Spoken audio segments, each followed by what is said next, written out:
ఎప్పుడో 74లో పుడితే నేను ఒక ₹1,00,000 నా సొంతది అని రావడానికి ఎప్పటికైంది 2009 2008 9 టైంలో. ఇది సాక్షి ఛానల్ లైన్లోకి వచ్చే ముందు మా TV9లో మాకు శాలరీ ఎప్పటిదాకా ఉన్నది, అప్పుడు 25,000 శాలరీ. అంటే నేను వైజాగ్ నుంచి తిరుపతి వెళ్ళేటప్పుడు నా శాలరీ అంతకుముందు 17,500 ఉంటే 25,000 చేశారు.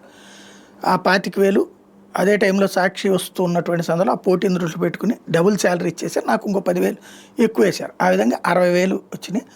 అది కూడా ఏప్రిల్ నుంచి లెక్క కట్టి ఇవ్వడం మూలంగా ఓ 1,50,000 1,30,000 చేతికి వచ్చినాయి క్యాష్. అది నా జీవితంలో నా సొంత క్యాష్. అప్పుడు నేను లక్షాధికారి అయిపోయాను, వచ్చి నా సొంతగా ₹1,00,000 ఉందొచ్చు అనుకున్న రోజు అనమాట.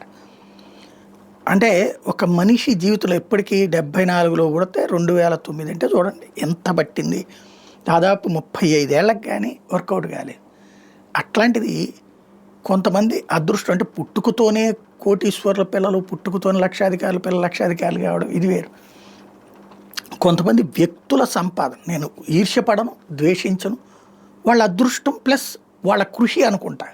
రూపాయి సంపాదించేవాడు, అక్రమ మార్గాల్లో సంపాదించేవాడు వేరు. వ్యాపారాలు చేస్తాడు. ఎలన్ మాస్క్ అనేవాడు రకరకాల వ్యాపారాలు చేస్తాడు. మిగతా వాళ్ళకంటే టాలెంటెడ్ గై ప్రపంచంలో. ఎలన్ మాస్క్ అనేటటువంటి వాడు టాలెంటెడ్ గై కాబట్టినే ఒకే పక్కన అటు శాటిలైట్స్ లాంచింగ్లు చూస్తున్నాడు, ఇటు పక్కన టెస్లా కార్లు చూస్తున్నాడు, ట్విట్టర్ చూస్తున్నాడు, రకరకాల బిజినెస్లకి సంబంధించినట్టు చేస్తున్నాడు. ఇప్పుడు అతని ఇన్కమ్ చూస్తేనట $500 billion, టోటల్గా $500 billion చేరిందట తాజాగా అతని సంపద చూస్తే. ఓవరాల్గా సంపద మొత్తం కలిపితే అంటే ఇది గ్రేట్ కదా.